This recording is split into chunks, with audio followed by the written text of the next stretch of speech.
মৌমাছিরা এই যে সরিষা ফুল থেকে মধু সংগ্রহ করছে, আপনারা দেখুন কিভাবে মৌমাছিরা সরিষা ফুল থেকে মধু সংগ্রহ করছে।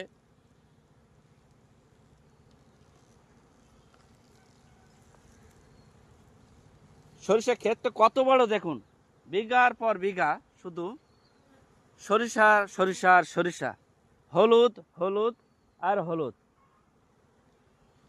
এই হলুদের মাঝে মৌমাছিরা কিভাবে মধু সংগ্রহ করছে দেখেন। আর এই মধু সংগ্রহ করে মৌমাছিরা কিন্তু আমাদের এই পিছনে মৌমাছির এই বাক্সগুলো রাখা, এই ভ্রাম্যমান মৌমাছির বাক্সগুলো রাখা দেখেন, মৌমাছিরা মধু সংগ্রহ করে এই বাক্সের ভিতরে জমা রাখছে।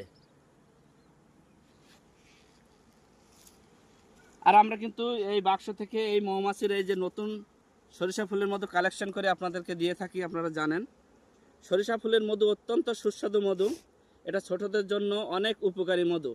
কারণ সরিষা ফুলের মধুতে প্রচুর পরিমাণে গ্লুকোজ থাকে, যার কারণে সরিষা ফুলের মধু ছোটদের জন্য অনেক উপকারী। আর এই সরিষা ফুলের মধু কিন্তু শীতকালে নারকেল তেলের মতন জমে যায়, অনেক সময় গরমের কারণে ওপরে লিকুইড থাকে নিচে জমা থাকে, এমনটা হতে পারে। তো খাঁটি সরিষা ফুলের মধু ক্রয় করতে চাইলে আপনি অবশ্যই গ্রামের বাজার পেজের সাথে যোগাযোগ রাখবেন। যারা পাইকারি দামে সরিষা ফুলের মধু ক্রয় করতে চান তারা এখনই যোগাযোগ রাখুন।